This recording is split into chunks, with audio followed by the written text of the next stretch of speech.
From the Newsroom at news.com.au. Well, Novak Djokovic has left Australia after his legal team failed to overturn the immigration minister's decision to cancel his visa. Before boarding a flight to Dubai last night, the Serbian released a statement saying that he was extremely disappointed with the ruling. The Serbian president has also had a crack at the decision. He said that Australia had humiliated themselves and that Djokovic could return to Serbia with his head held high.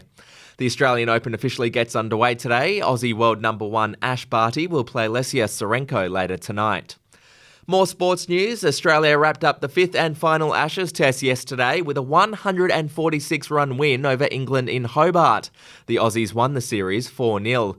Travis Head was named man of the match and man of the series.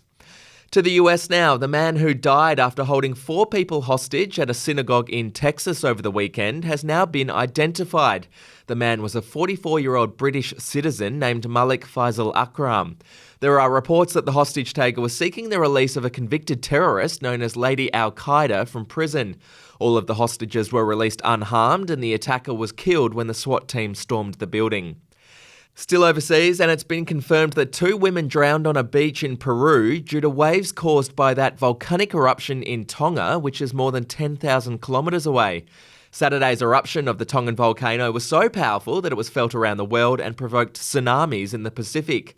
Australia will today send a surveillance flight to Tonga to assess the damage caused by the eruption. To royal news, well, Prince Harry has threatened to take the British government to court. He's unhappy about a decision to remove police protection for him and his family when he's in the UK.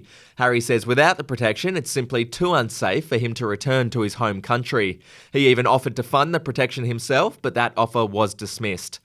And finally, Succession star Brian Cox has dissed Johnny Depp in his new memoir. The actor writes that Depp is overblown and so overrated. He also had a crack at Depp's performance in Edward Scissorhands, writing that if you come on with hands like that and pale, scarred face makeup, you don't have to do anything, and he didn't, and subsequently, he's done even less. Cop that, Johnny.